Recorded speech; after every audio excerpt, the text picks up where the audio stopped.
ያቺን ዋልጌን እሷልልሽ ላይኩ የኑሐሚን ጉዳይ ለኔ ተው። እኔ ራሴ ለልጄ ቆንጆ ሴት ፈልጌ እድርለታለሁ። እሱንማ ቅድም አውርተሽ ሰማሁሽ እኮ።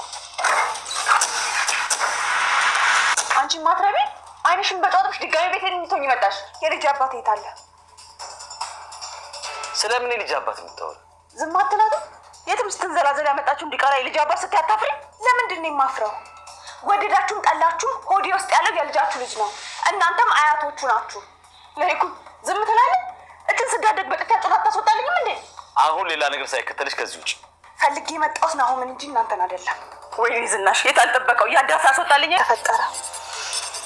ደሞም ግን በመፈጠሩ በጣም ደስተኛ ነኝ። አምራን ይሄ ነገር በጣም ከባድ ነገር ስለሆነ ከስሜታዊነት ወጥተሽ እንድታስብ ይፈልጋል። ምኑን ነው የማስብበት? አሁንም እያዋሽ ባስማትም ይሁን የሆነ ዘሬ ተጠቅመህ ከናሆም ጋር አጋባኝ። አለበለዚያ ግን እያንዳንዱ ሚስጥርህን ነው የምበትንልህ። ያምሻል እንዴ? እንዴት ነው እንደዚህ? ዳግመኛ ተሰበረ። አሁን ላይ አምራን ያደረገችው ነገር ናሆም በጣም ጎቶትና ልቦ ተሰብሮ ይገኛል። አምራን በሌላ ሰው ያረገዘችውንም ልጅ በድብቅ አባቱም ሰው ተከታትሎ እንዲሰማት ያደርግና ከተጠራጥሯትም ስለነበረ አምራን ሁሉንም ነገር አሁን ለማስተካከል እየሞከረች ትገኛለች። ግን ደግሞ ናሆም አሁን ግም ብሎበት አሁን አይንሽን ማየት አልፈልግም ብሎ አባቱን ባሳየውን ቅጂ በመስማት ሁሉንም ነገር እንዳበቃለት እያላት ነበረ። አምራን ይህንን ነገር ምንም ነገር አልተፈጠረም ብላ በቤታቸው ምሳ ተጋብዛ በሄደችበት አቅለልሻትና ወደ መታጠቢያ ክፍል ከገባች በኋላ የናሆም አባትም ሰው ተከትሎ የሆነ ነገር እንዲሰልላት ስላደረገ የድምጽ ግጭ ይዝባትና ሁሉም ነገር ለናሆም እንዲሰማ ያደርጋል። ይህንን ደግሞ የሚያደርገው የናሆም አባት ኑሐሚን እንዲያገባና ጥሩ ሴት ናት ለወንድ ልጄ ትሆናለች ብሎ ስለሚያስብ ነው። አሁን ላይ ግን ናሆም የሚፈልገው አምራንን ነበረ። ግን ደግሞ ከሷ ፊት ሌላ ሴት ቢያውቅ ናሆም ከልቡ ያፈቀራት ሴት ብትኖር አምራን ብቻ ስለነበረች በዚህ ያክል ልቤን ትሰብራለች ብሎ ስላላሰበ በጣም ተበሳጭቶና እንዴት እኔ ላይ ይሄን ነገር ክደቷን ትፈጽምብኛለች፣ እንዴት እኔን ይሄ ታደርገኛለች ብሎ በጣም ይከፋል። በጣም እሷንም መጥፎ ነገር ለማድረግ ሌላ ነገር አደርጋታለሁ እያለ እየዛተም ነበረ። ከቤትም ሲወጣ አባትና እናቱ የት ልትሄድ ነው እያሉ እናቱም ደግሞ ይህንን ልጅ ያዘው የሆነ ነገር እንዳይሆን ብላም ተበሳጭቶ ከቤት ሲወጣ እንዲያስቆመው ትነግረዋለች። የናሆም አባት ምንም ነገር እንዳልተሰማውና ዝም ብሎ ሶፋ ላይ እግሩን አጣጥፎ ይቀመጣል። ቆይ ግን አንተ ዝም ብለህ ታየዋለህ እንዴ እያለች ስትለውም ታዲያ እኔ ምን ላድርግ? ደግሞ እኮ እሷ ሌላ ፍቅረኛ አላት፣ ከፍቅረኛዋ ነው መሰለኝ ያረገዘችው ብሎ ልጁ ደግሞ የሱ አይሆንም እርግጠኛ ነኝ ብሎ የናሆም አባትን በእርግጠኝነት ስለሷ ያወራል። መጀመሪያውን ሌላ ሴት እንዲያመጣም ስለማይፈልግ ያለውንም አጋጣሚ ይመቻችለታል። ኑሐሚን ከበር ተደግፋ ስለ ሁሉም ነገር እየሰማች ነበርና እውነቱን ከዛ በፊት ለመናገር እንኳን ያልደፈረችው እነሱ በራሳቸው መንገድ ሲደርሱበት እሷን ታገኝም።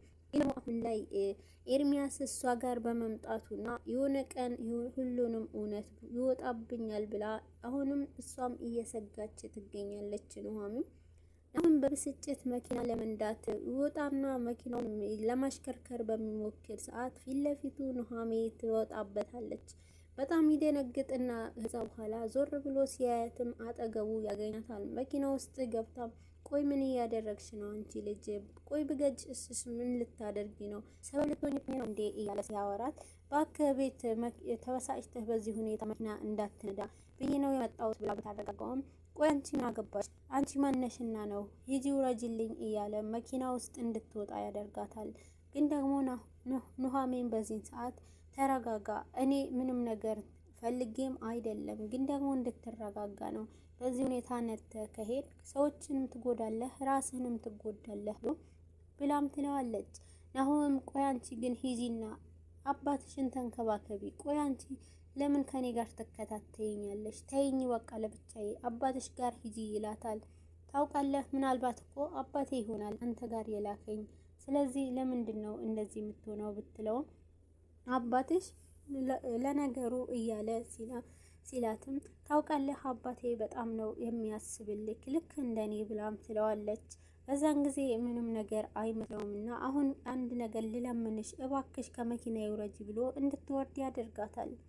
ኑሐሚን ወሬውን ሰምታ ወደ ውጭ ሮጥ ብላ በምትወጣ ሰዓት ከኤርሚ ጋርም ይጋጩና ኤርሚ ሊይዛትም ቆይ ኑሐሚን ተረጋጊ በሚላት ሰዓት ቆይ ተወኝ እባክህ ከፊቴ ዞር በልኝ ብላም ስትለው ምንድነው የተፈጠረው ብሎም በሚጠይቃት ሰዓት ኤርሚ ለኑሐሚን እመለሰችለትም እባክህ ዝም በል ሂድ ከፊቴ አሁን ምናልባት ሚስትህ አጠገብ ልትሆን የምትችልበት ጊዜ ሊሆን ይችላል የተረገዘውም ልጅ ያንተ ሊሆን ይችላል እናለች። በዛን ጊዜ በጣም በውስጡ ሀሳብ ይፈጥርበትና እውነቱን አወቁ ብሎ ደግሞ ኤርሚ ይሄንን ነገር ስላልጠረጠረ አምራን የረገዘችው ልጅ የኔ ይሆናል እንዴ ብሎ ውስጡም የሆነ ነገር ስላላሰበ ቶሎ ብሎ ስልክ ይደውልና ወደ አምራንም ባክሽ ሁሉንም ነገር ታውቆብሻል እያለ ይላታል።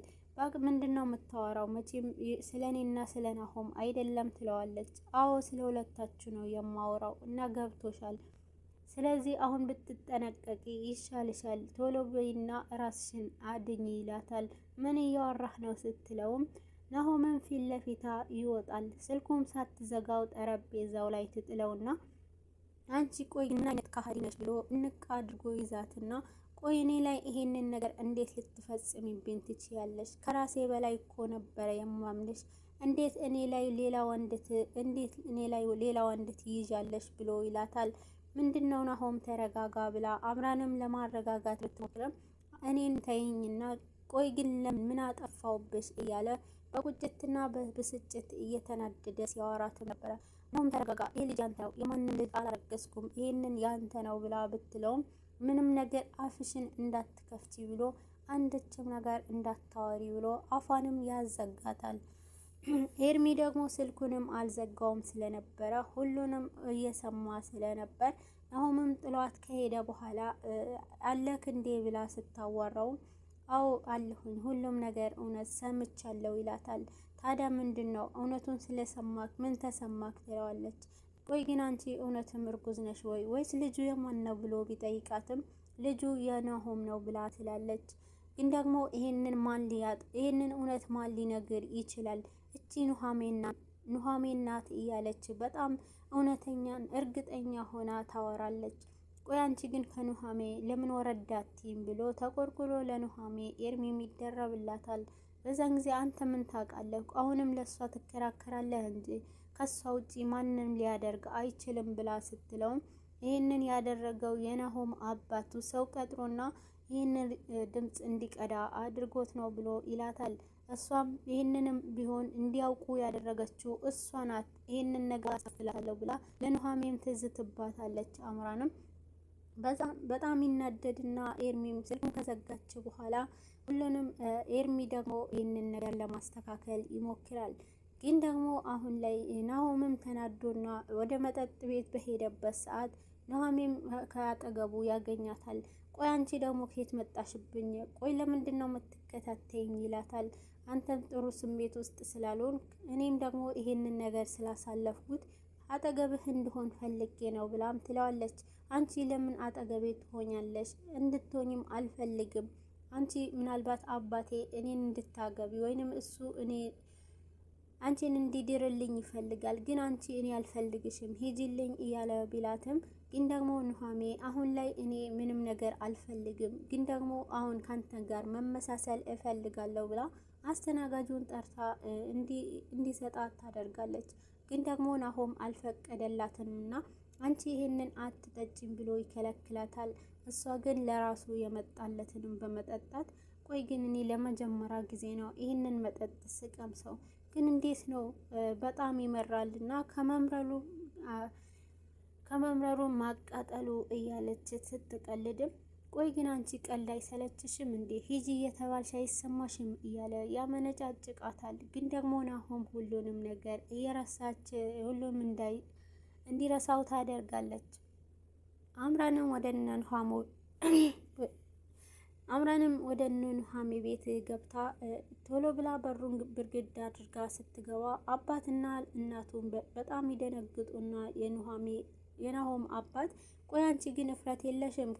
አሁንም መልሰሽ ወደዚህ ቤት ትመጫለሽ እንዴ? እያሉ ሲያወራትም ምንም ነገር አላፍርም፣ እኔ የምፈልገው የልጄ አባት ነው። የልጄ አባት የታለ? ናሆምን ሳላገኝ ከዚህ ቤት ንቅንቅ አልልም ብላም ስትላቸው ይህንን ዲቃላሽን ይዘሽ ወደዛ ሂጂ ይሏታል።